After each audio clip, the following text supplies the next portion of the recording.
Okay, so we're going to look at what all of this means, what we're trying to discover when we look at our competition, and we're going to try and plot them out on a graph where you are and where the competition are. And that's whether you're generalist or specialist. So the end of the last video, you were asked to go and find and list 5 genuine sort of like-for-like competitors. So now we're going to look at plotting that out onto a positioning map.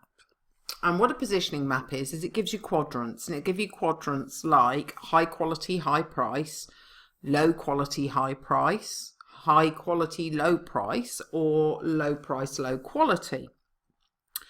And within that you plot the other competition and yourself as to where you think, having looked briefly at them, people are positioned. So for example, if we were to take an example of airlines for this one, and we would say, right, so if you were Ryanair, you might consider yourself low quality, low price, and the way you make your profit is through your upsells. So constant traffic, quick turnaround, you know, the air hostesses double up as the cleaners, that type of thing. So you cut back, cut back, cut back. You've got very, very tight margins, and everything is sold upwards. So extra hand luggage, extra leg room, priority boarding, all that type of thing, even the food and the drinks. Now, you would be plotting that, and at the same time, your competition within that marketplace might be Swiss Air. It might be, although one is transatlantic, one isn't, it might be Virgin Economy. So where does Virgin Economy plot in comparison to EasyJet, Ryanair? You know, with Virgin Economy, no priority boarding, but your drinks and your snacks are included. Where does that put them on the low price, low quality? And then the actual size of the circles represent market share. So how much market share these people actually have. So if you think a direct competitor to you is a gym chain, like Total Gyms, and you're an independent small gym, and you think that is your direct competitor and that's who you're trying to get clients from, you're looking at what value do they offer for the price that they offer, and what do you offer comparatively for comparative money, and how much market share do they have, how big is their circle, and how big is your circle. And that market share, you would take that maybe on a small geographic basis rather than national or international, obviously, I think, obviously at that point. And you can see how you can do this, whether you're online, offline, and you can also see why it's incredibly important to know who your real competitors are, because you would not be comparing, for example, if going back to the airline example, I obviously love travel because I use airline examples a lot, sort of Singapore first class air travel with Ryanair. They're not comparative, they're not going for the same avatar. They're genuinely not going for the same avatar. So they may be in the same industry, but they're not going for the same avatar. But you could compare Singapore first class with Virgin first class and see what the points of difference might be. And points of difference mainly are going to be in your service levels and your actual product features. And there may be benefits, you know, it might be that they run loyalty, customer loyalty, that type of thing, or have a first class lounge or something. So you're looking at all those different benefits. Now the goal, from the client point of view, the goal they're trying to achieve if they're traveling first class with either of these airlines is to get to their destination in comfort, without distress, without stress, in a relaxed manner. And that's what they're paying for. And to be away from cattle class, if you like. So to be a bit pampered and a bit treated and a bit special, and to arrive feeling refreshed.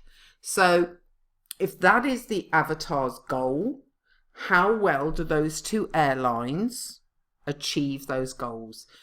We'll go into more depth in a different video about the strengths and weaknesses when you're doing your comparisons And it's all based on what the client wants, what they believe is a strength, what they believe is a weakness. Your belief about yourself and your product and service at that point doesn't really matter. It's all client perception at this point.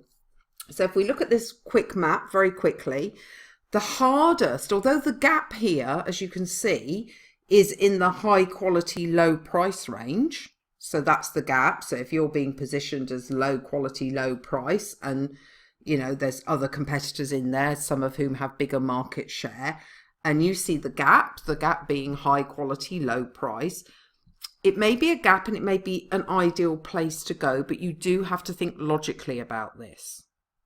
Do consumers believe in high quality, low price? I mean, I would say Profit Ladder is high quality in all the different videos and all the support that members get for a very, very minimal price in comparison to paying gurus 5,000 for a system. And sometimes that's even group, a system, one blueprint. I would think getting, lots and lots of videos about marketing, a group support forum, a membership site, all those type of things is at the price that they're paying, which is $27 a month, is far better quality and at a far lower price than you would pay for guru services. But do the consumers believe that they could be getting really, really good quality for a low price? Or do you have to have a high price for people to believe it's good quality? And also you have to consider, if you're going to go the high quality, low price route, not only do you have to consider whether people will actually believe it until they experience it, but also you have to think about how much effort and time and product development goes into that. And therefore what your margins are and what your hourly rate actually becomes at that point. So you can't just see a gap in the market and go, there's the gap, that's what I'm going for. Because if nobody else is in that gap in the market, there might be very good reason why they're not in that gap. And strategically, they may be making better choices than you. So you really have to weigh this up and you really have to know your stuff to get it right.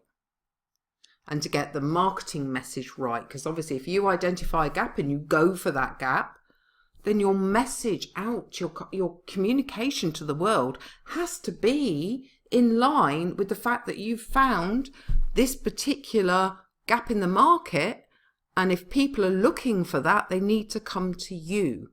So everything you then put out has to portray that, has to show that uniqueness. It's not a uniqueness about you and your personality.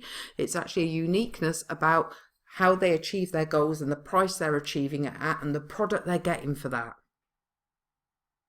Okay, it for today. Long one. Bye.